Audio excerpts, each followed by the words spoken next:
At the end of the day, what ugly people do doesn't matter because they're the rejects of society.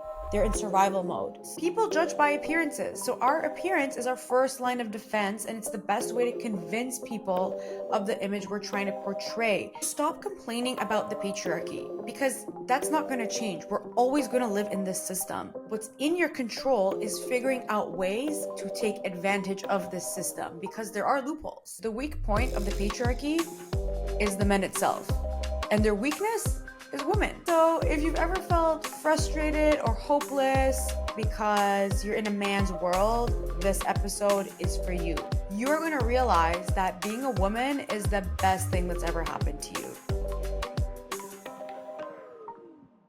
Hello, greetings and salutations. I don't know why I did it like that. Anyway, hi. Welcome to the baddest bitch in the building. If you are new here, this is a podcast where we basically discuss how to milk every system, every institution out there, like the patriarchy, capitalism, women's beauty standards. These are all here to stay. These are the cards that we're dealt, but we're trying to figure out ways to use them to our advantage so that we can come out on top and get anything we want out of life, okay? And the way we're doing this is through the hidden laws of power for women. All right, for the girls. So my name is Neeki. I am your host and obviously the baddest bitch in the building. Not to be confused with you, who's also the baddest bitch in the building.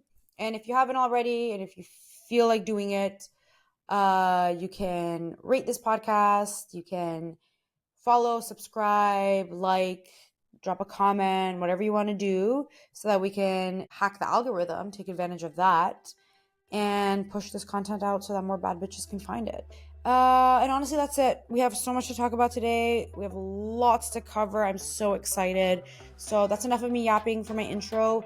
Let's get into it and get started on this third law. Okay, let's go.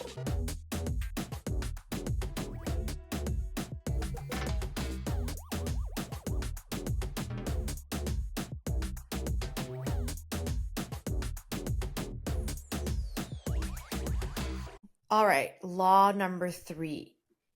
This is the law. Are you listening? So much depends on your looks, so use that to your advantage. Now, I already know this episode is going to be controversial, but that makes me even more excited to do this because once you hack this law, once you figure this out, you can literally do anything. So let's face the facts. We live in a world made by men for men to succeed. And in most cases, women will be disadvantaged compared to their male counterparts. That's just how the system is set up. But let's face another fact, which is that having a victim mentality is for losers. If you think like a victim, you're going to become a victim. That's the reality that you've created yourself, and it's really hard to get out of it. So stop complaining about the patriarchy because that's not going to change. We're always going to live in this system. Complaining about it is not going to make it go away. But what's in your control is figuring out ways to take advantage of this system because there are loopholes. And that's exactly what we're going to talk about in this episode. And let's get another thing straight. Successful people are not complaining. They're too busy getting that bag. They're too busy finding loopholes in the system they can take advantage of. The only people who are complaining are the victims. Because victims are short-sighted. They only see what's in front of them. They don't see the bigger picture of how they could take advantage of things that they can't change. So they just complain and they take no accountability. And, complaining might feel good. It might feel relieving. And, misery loves company. So it might be enjoyable to sit down with other people and complain about the same things. But afterwards, you're left in a victim mindset that basically becomes a cycle and it's really difficult to break. So from the get-go, we are not complaining. Bad bitches don't complain. And when you encounter a crappy situation that you can't change, your first instinct shouldn't be to complain. It should be to ask yourself, how can I take advantage of this? And that's exactly what we're going to talk about with the patriarchy because there's ways to take advantage of it. So if we live in a patriarchy that's never going to go away and we're not men, what do? We game the system. We can't change the system, but we can change our position within it. And the key to using the patriarchy to your advantage is figuring out what it wants from women fitting that archetype superficially, and then milking that. So you're basically role playing. And you're doing that in conjunction with finding the weak points of the system and of the people running the system. And here's the good news, the weak point of the patriarchy is the men itself, and their weakness is women. So, do you see where I'm going with this? Exactly. Because the thing is, the system is obviously made for men to succeed, but it also places emphasis on specific types of women that it wants to see succeed. So the loophole is that there's certain types of women that the system is biased towards and who might even do better than certain types of men. So you might be asking yourself, okay, this sounds great, but what type of woman does the system value? So the patriarchy values attractive, beautiful, feminine women. And I know some people are going to come for my neck and they're going to say, but beauty is subjective, femininity is subjective, blah, blah, blah, blah, blah. Sure, yes, beauty is subjective, femininity can be subjective, especially when we're talking about personal preferences. But that's not what we're talking about right now. We're not talking about personal preferences. We're not discussing a subjective conception of beauty. We're talking about a system that has very objective and clearly laid out values around women's appearance. That's what we're talking about, okay? And most women complain that we live in a society that values our looks above all else. And that complaint is valid. But again, nothing good comes out of complaining. Nothing constructive comes out of complaining.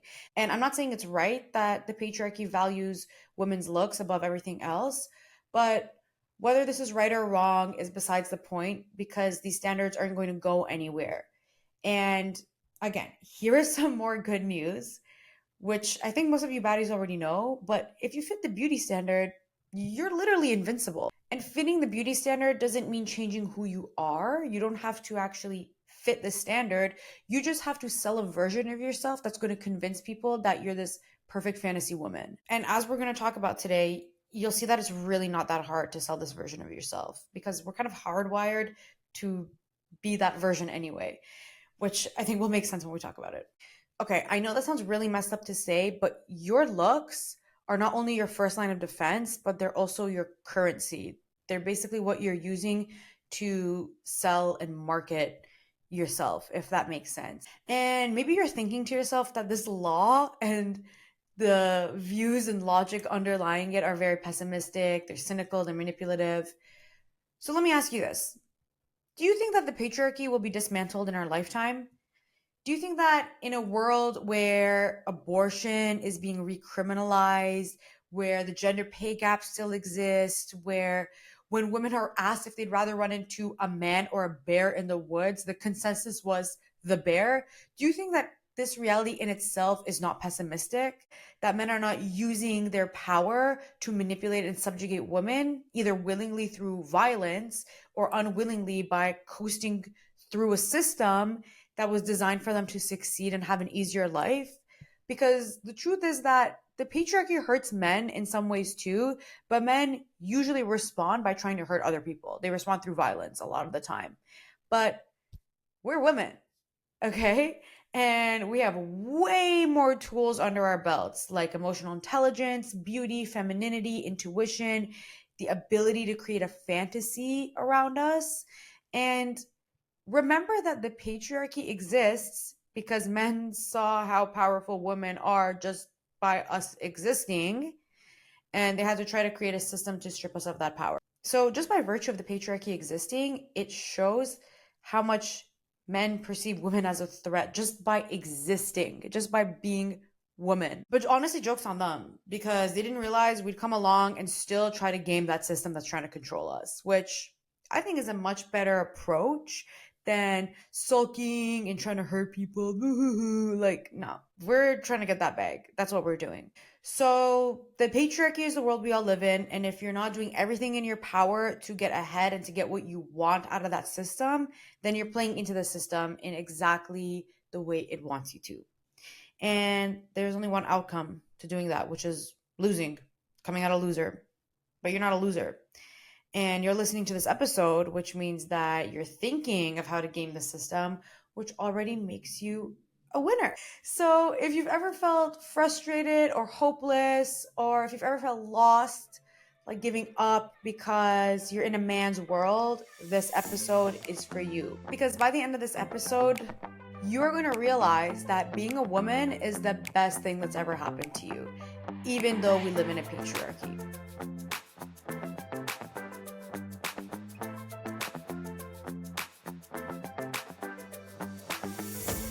So let's talk about an example of this law.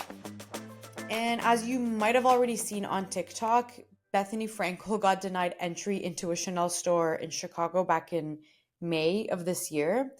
And if you don't know who Bethenny Frankel is, she's one of the original cast members of the Real Housewives of New York. So she was in Chicago one day and she just arrived from a flight and she was dressed casually in a white t-shirt, jeans, a fanny pack, and had some light makeup on her face. So pretty casual, but still looking put together.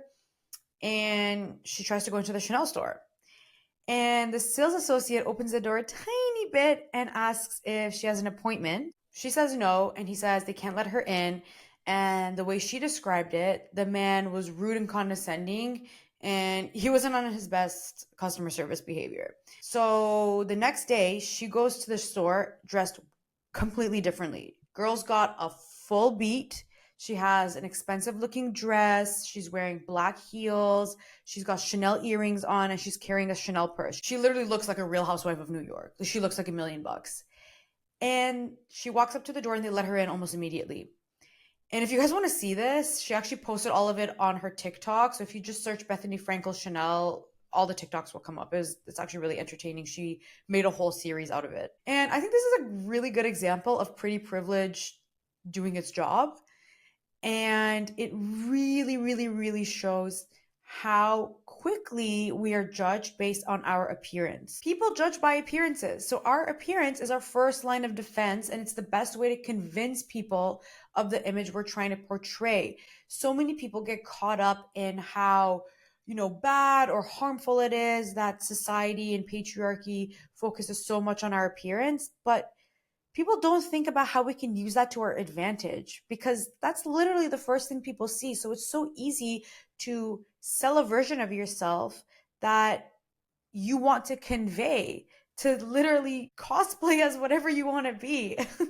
So if we know what we're up against, we can dress for the occasion and carry ourselves in a way that will give us the result that we want. It's really that easy. And that's what we're going to focus on for the rest of this episode.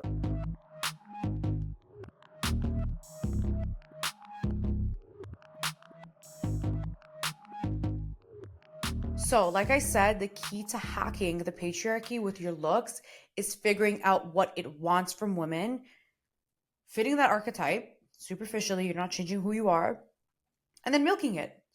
Because as humans, our first instinct is to trust appearances. Our brains are hardwired to trust appearances. And when we see someone attractive, who's pleasant to look at, we automatically trust them more. So that's literally nature's form of pretty privilege. And you probably already know this, but good looking women experience the world way differently than unattractive women. A lot of studies found that attractive people make 10 to 15% more money than unattractive people. So you're literally losing out on a higher salary if you're ugly. So the best thing we can do for ourselves to benefit from the patriarchy and to manipulate the system in a way that will have beneficial outcomes for us is to make ourselves as attractive as possible. That's it. So the money you spend on your hair, your nails, your lashes, any other beauty expenses, those are all part of your currency. Those are your regular investments that you are making in yourself so that you can game the system and benefit from the patriarchy. That's not just like money that you're throwing away. If anyone ever tells you like, "Oh, why do you spend so much money on your nails? Why do you spend so much money on your facials, blah blah blah?" Ignore them because they don't understand that this is important investments that you're making in your own maintenance and in your appearance, and those things will all come back and pay dividends. Like for example, what we are talking about a second ago about how attractive people make more money. So there's a payoff for all these investments that you make in your appearance. And The truth of the matter is, most of the time, no one cares how many degrees you have. No one cares how high powered your job is, how many miles you ran that morning. Nobody cares. What people do care about is how easy you are on the eyes and how pretty you are. So milk that and use it to your advantage. I don't care how messed up it sounds. Use that to your advantage. So I've been talking a lot about, generally about how important it is to be attractive. But what does that mean? So, there are a few elements to fitting the female archetype and to hacking the system. And it's not just the prettiness of your face, it's your appearance as a whole, but your face and your outfit are the most important elements, as we saw with the Bethenny Frankel example. So, we have that outward appearance, but we also have the way that you carry yourself and how feminine you act. So, I'm going to share 4 elements that subconsciously make you more beautiful and more feminine. Number 1, accentuate your lips. This is going to sound messed up, but if you were to change only one thing about your appearance to make yourself look more feminine and attractive, it should be your lips. Because full lips are a sign of high estrogen, which automatically signals to the male brain that you're attractive because you'll more likely be a fertile mate. So again, I know it sounds messed up, but to game the system, you need to understand the mechanics behind it and how the male brain works. So you can give this illusion of having big, full lips however you like. You can do it through lip filler, you can do a lip flip, you can use lip plumper. Life hack, Vaseline, at least for me, works as a lip plumper. I love it. Overlining your lips. And ladies, there is a way to overline your lips properly. You only overline the center of your lips, just the center part, your cupid's bow and the middle of your bottom lip. You do not overline the corners because then that's how you look like you did the Kylie Jenner lip challenge. So just the center. But point of the matter is, make yourself look like you have big, full lips.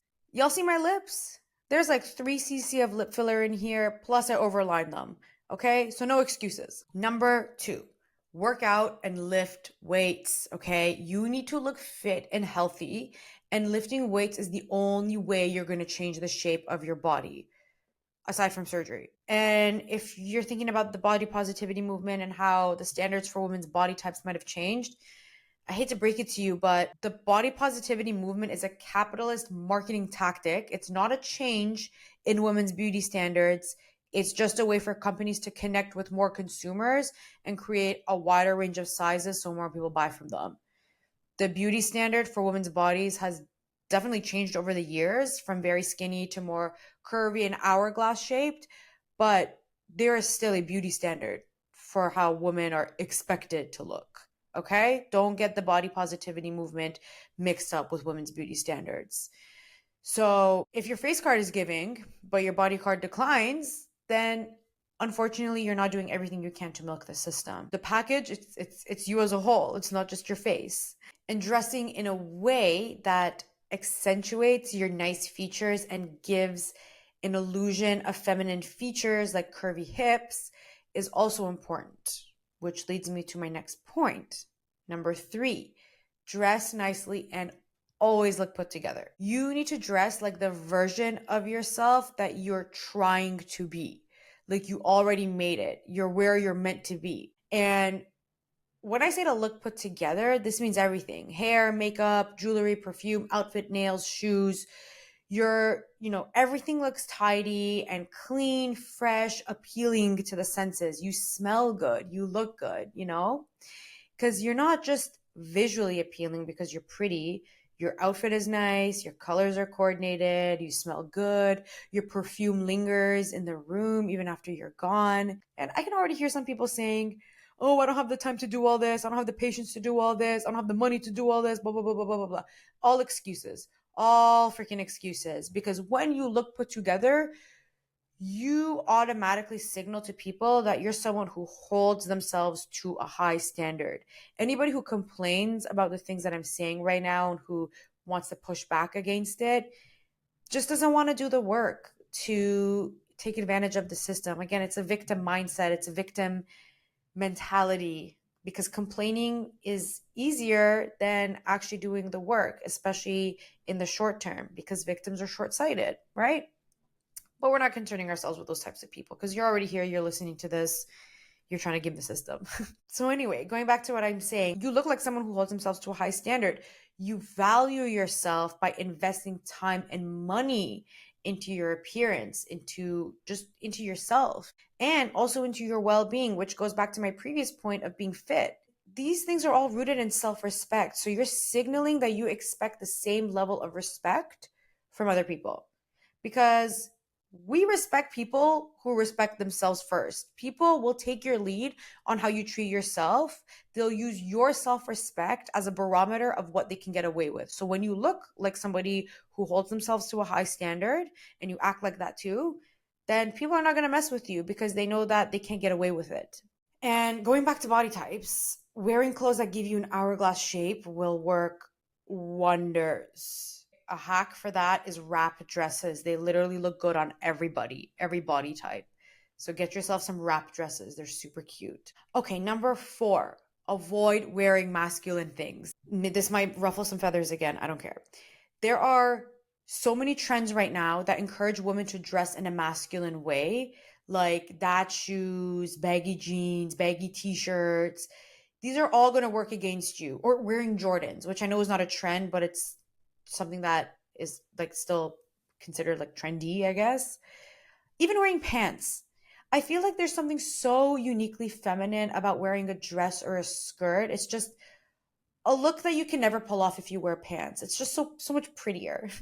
Because anyone can wear pants, right? Well, anyone can wear a dress too, but it just hits different when you see a beautiful dress on a feminine figure, and you accentuate those curves. It just looks so beautiful. You know what I mean? Carrying yourself in a masculine way, dressing in a masculine way, that is going to work against you, because men will look at you and they're going to see you as their competitor. They won't ever see you as a peer or as an equal, because you're basically cosplaying as a guy in their eyes. And I'm not talking about like gender norms and things like that right now. I'm literally just talking about giving an appearance of femininity. So don't come at me saying, oh, these are harmful gender norms and like blah, blah, blah. I'm not talking about that. All I'm talking about is how to figure out a way to game a system that's meant to control us. That's it. And how do we do that? Through selling a fantasy version of ourselves. So the way you command respect comes first through your appearance. People judge by appearances. That is what we are hardwired to do as humans. And anyone who says otherwise is lying. Our first instinct as humans is to try to judge somebody by their appearance and try to trust them based on that appearance. So now that you're aware of this, the possibilities are endless of how you can use that to your advantage.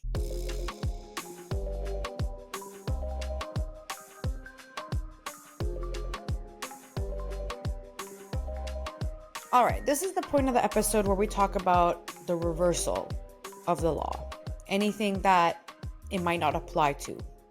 So you might have noticed that these pointers are all for appealing to the male gaze, which again sounds messed up. I feel like I've said this so many times in this episode. I'm like, this sounds messed up. This sounds messed up. But yeah, this sounds messed up.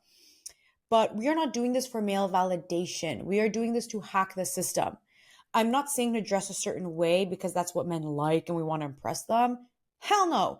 I am saying to dress a certain way because it appeals to their subconscious and the way that they're hardwired, so they're much more likely to give you what you want. And a big caveat here is that this law works on men, okay? The downside to being attractive is that the insecure women who are less attractive than you are going to be jealous of you. Other attractive women can also be jealous of you because they might see you as a threat, as potential competition. And the similarity between these two types of women, the unattractive one who's threatened by you and the attractive one who's threatened by you, is that they're both insecure. Because gaming the system is not for the weak. It is a cutthroat world out there. And if you're insecure, this game is not for you. It's not going to end well. Insecure women will always feel threatened by you and they'll use their power to give you hell. But at the end of the day, what ugly people do doesn't matter because they're the rejects of society. They're in survival mode. They're on the margins of society because we live in a world that values people based on their looks. And if you're ugly, you're automatically pushed to the margins of society. So their opinion doesn't matter. In the same way that we're trying to come out on top in this system by being attractive, There are people who've admitted defeat to the system and don't do anything to change their position within it, right? These are the miserable, self-pitying people, and we have to stay away from them at all costs. You don't try to help them, you don't try to fix them or empower them, because they'll only resent you. You just have to get away from them as fast as you can. And if you can't, you just try to maintain as much distance as possible so that they can't try to drag you down with them. Because being miserable and being self-pitying, being a victim is like a disease, and those people are very infectious. So you don't want to be near these people. You don't want to get infected with their disease. Another caveat is that this law doesn't consider intersectionality, because the society we live in is not only patriarchal, but it's also racist, colorist, homophobic. It has, lots of other isms and phobias. And I'm only discussing one axis of inequality, which is gender. And obviously, I'm sharing a lot of this from my own lived experience as someone who's fair skinned, which obviously comes with a bunch of its own privileges. So I want to open it up to all the baddies. If any of you who are listening have hacks for women of color, or any other types of hacks that you think might be useful for other communities, other groups, drop them down in the comments or in the Q&A so that we can help each other out. Because at the end of the day, we're all working towards the same goal, which is to game the system and try to come out on top. So let me know if you have any other hacks that could build on what I've mentioned or might even be different. Okay, so if there is one thing to take away from this episode, it is to weaponize your femininity to work for you before other people weaponize your lack of femininity to work against you. Give the illusion that you're the fantasy woman that the patriarchy loves and use that to get anything you want, okay? Don't act masculine and come off as a competitor to men, because they'll never treat you as an equal if you're trying to cosplay as them. So lean into that feminine energy, lean into that archetype, into that fantasy woman, okay? And despite living in a patriarchy, honestly, if you were to ask me, if I had the choice between being male or female, I would always choose female. I would always, always, always want to be a woman. I honestly can't think of a single situation where I would choose to have a Y chromosome, honestly. All right. Thank you all for tuning into this episode. Let me know your thoughts. Let me know if you have any other hacks to share. If you have any hot takes on anything I said, maybe you thought this was all a load of baloney. Let me know. I'm curious to hear your thoughts. You can drop a comment down below.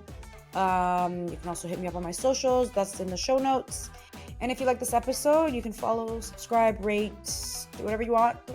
Just don't forget that you are the baddest bitch in any building you step foot in, okay? Don't forget. All right, everyone. Until next time, stay bad. Love you. Bye.